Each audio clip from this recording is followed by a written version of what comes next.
Alright friends, so we have just completed all of the really important color correction, contrast correction edits. These are the foundational. Every photo has to be done this way, in this order, right? We have a background, we have a threshold layer that's turned off. Remember, we used our threshold layer to find our black and white points. And our darkest and lightest pixels, and then we have a black and white points curve that never ever ever gets bent, that we use the eyedroppers to set the black and white points to make sure our image is neutral, and then we have a luminosity curve to adjust contrast without changing color. These are every photo, gotta do them, alright? These next edits that I'm going to show you are also really important, and I do them to every single photo. As we're moving through this stuff, these global edits, I'll explain the ones that, they're useful when you see a problem, but they're maybe not an every time edit.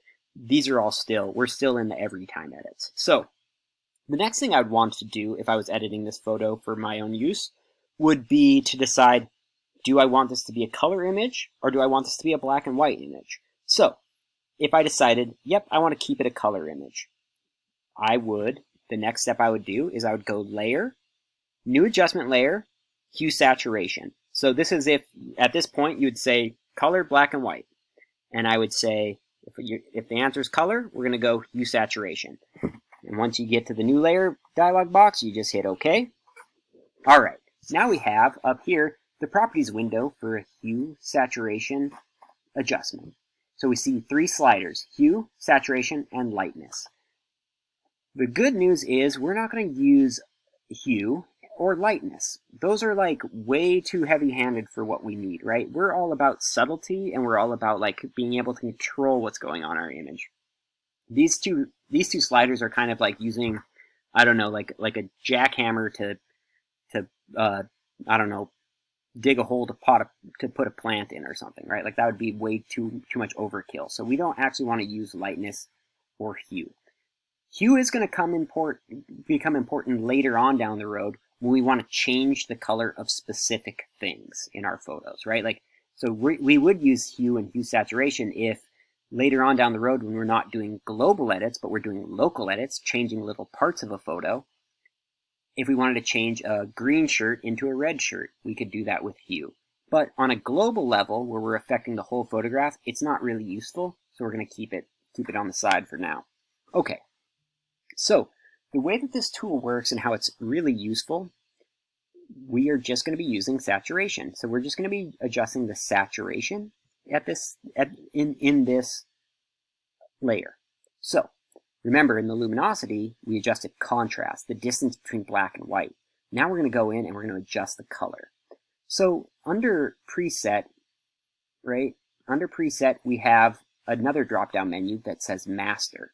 If we take saturation and crank it all the way to the right, that's a super saturated image, right? That's all colors in the image have been saturated to their maximum, right? These rocks have turned have turned orange. The mountains are turning purpley, pinkish, bluish. And if I take the saturation and go all the way down, we have a black and white image. Now, mind you, this is not how we want to make a black and white image. There's multiple ways of making a black and white image digitally. This is one of them, but there's absolutely no control in it, right? It's color or black and white. That's the control you have with this. It's not the best way to do it. So I'm going to go back to 0. And that's one way of using saturation. It's not a very good way of using saturation, but it's one way of doing it, where you're changing every color an equal amount. That's not really what we want to do. You guys are professional photographers. We want to get professional with this. So I'm going to go to where it says master. And if we see, we now have every color is broken down into its own channel. So instead of master, I'm just going to go to reds. And now if I up the saturation in reds, it's not changing the saturation where there's no red. It's only changing the saturation in the pixels that have red in it, right? So and once again, this is subjective, right? This is you picking what you want your photo to look like. I am going to increase the saturation in the red a little bit. Something like that. That's actually quite a bit. And remember, I can always hit this eye, or this eye to turn the effect on and off. So we see that red actually kind of made those rocks really pop. I kind of like that. Now I'm going to go to yellows. This is a really useful tool just to see in your photo, just to visualize in your photo where the colors live, right? And you're going to see, like, often in, like, if I was editing a picture with grass in it, you would see that there's more yellow in the grass than green. And I've learned that just because I use this tool often. So sometimes I just crank it up all the way and be like, okay, that's where the yellow is in my photo. So I'm going to increase the saturation of the yellows too, kind of just really make this foreground really poppy. So let me get it. Something like that. That looks pretty good to me. Remember before, after. Okay, so I'm just working my way down. Green, how much green is in here? If I look, there's no green at all in this photo. I don't see anything changing. So in that case, I just leave it. Let's go to cyans. Usually we're going to see that in shadows in the sky. Yeah, look at those mountains in the distance, especially in the left. I'm going to actually decrease the saturation in the cyans, just make it kind of like flatter in the back. So essentially what I'm doing is I'm popping out the foreground by increasing the saturation in the reds and the yellows, the warms, and then I'm going to take the cyans and the blues, all the stuff in the background, and I'm going to push it back by desaturating it. So if I saturate it, you'll see the mountains turn. There's a lot of blue in the mountains because there's a lot of shadows back there and atmospheric haze. I'm going to decrease the saturation there. So now go before, after. Dang, that's a big change right there. So now if I go magentas, there's not usually a lot of magenta in photos. There is actually not a ton, but there is some in the background there, right on those mountains. I'm going to decrease that as well. So essentially what I did in this photo, like I said, is I increased the saturation in the foreground, the landscape, and decreased the saturation back here, which visually pushes this information back and pushes this information forward. That looks pretty good to me. Once again, you can always turn it on and off like that. A little secret that I do sometimes is I also, if you get it to a place where you're like, oh, and this is good for every layer. Every layer you can do this trick on. Right? I'm like, yeah, this looks really good. But let's say I get down the road a little bit and say, man, it looks a little too saturated for me. I can always go, and instead of going back into the adjustment, I could just go to the opacity of the layer, so make sure you have the layer selected, and bump the opacity down. If I go to 0, I'm not seeing it. I'm not seeing the effect at all. But if I bring it to 100, I'm seeing it 100%. But I can kind of dial it in where I want it by using opacity. Okay?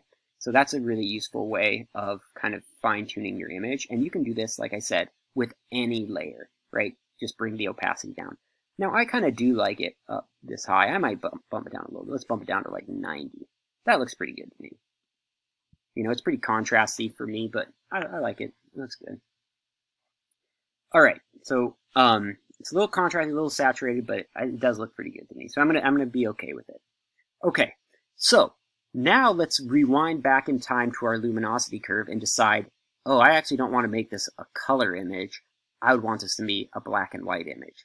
So if you were making it a black and white image, we wouldn't do a hue saturation layer because we're going to get rid of the hue and the saturation, so we don't need that. So we would do hue saturation if we decide we want to stick with color. If after the luminosity curve you decide you want to go with black and white, what you would do, instead of hue saturation, you would go layer, new adjustment layer, black and white. Now, like I said, there are multiple different ways of making a black and white image. If you took 5 Photoshop classes with 5 instructors, they would probably show you 5 different ways of doing it. And one of them would be to just decrease the saturation and hue saturation. Now, I like this way because there's more control in it. So, I'm going to go black and white, hit OK, and boom, my image is black and white. This is exactly like if you just desaturated in hue saturation. So you're probably saying like, okay, well, what good is that? You just said that, this is a better way. Well, it's because we can still mix. You still have a color image.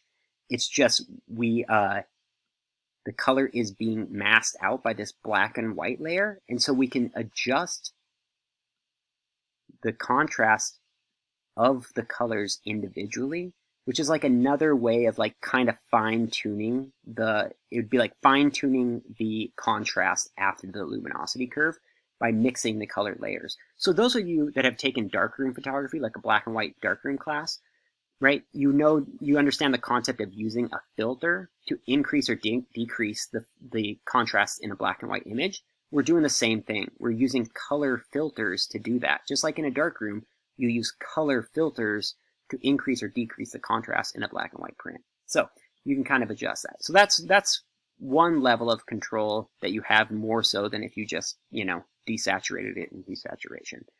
So go ahead and mess around with that. The other thing that I think is cool that you can do here is you can tint your image. So you can have a sepia toned image or any of that stuff. So you can just hit tint right here. And you'll see that we have this like really old-timey sepia type tint. Let me click it on the tint window and the color picker window comes up and we can click anywhere in here and tone our image whatever we want, right? You could go, you could make it look like an old-timey image like that, or you could make it look like some crazy like, out of this world rave type situation thing here, right? So that's totally up to you. I think like traditionally it would probably be used to like, right, do some like sepia type thing like this. I'm going to just hit OK. That looks pretty cool to me. I mean, you can mess around with that as much as you want. I think you can also go use these presets up here, right? Infrared, that's going to make it really saturated, lighter. Just experiment. But when you use things like this, like these presets, I just want you to pay attention to what it does with the sliders because, then you're going to learn how to control your image just from using the presets, which is fine by me. So I'm just going to go default again. Tint. I'm going to go like over here maybe. That looks pretty good. I'm going to hit OK. So that's only if you want to make a tinted image. If you want to make a true black and white image, you just wouldn't tint it. So I think that's really useful. That is the best way of making a black and white photo. Remember, you can always turn this off and say, oh, I actually like the color better. Throw away the black and white layer and then go to hue saturation. So after the luminosity curve, you kind of have a fork in the road. If you want to do a color image, you're going to go hue saturation and adjust the separate channels of saturation. If you want to do black and white, you're going to do a black and white layer, okay? It doesn't change what you're going to do before any of that. It's just what you're going to do after the luminosity curve. So I hope that was helpful for y'all.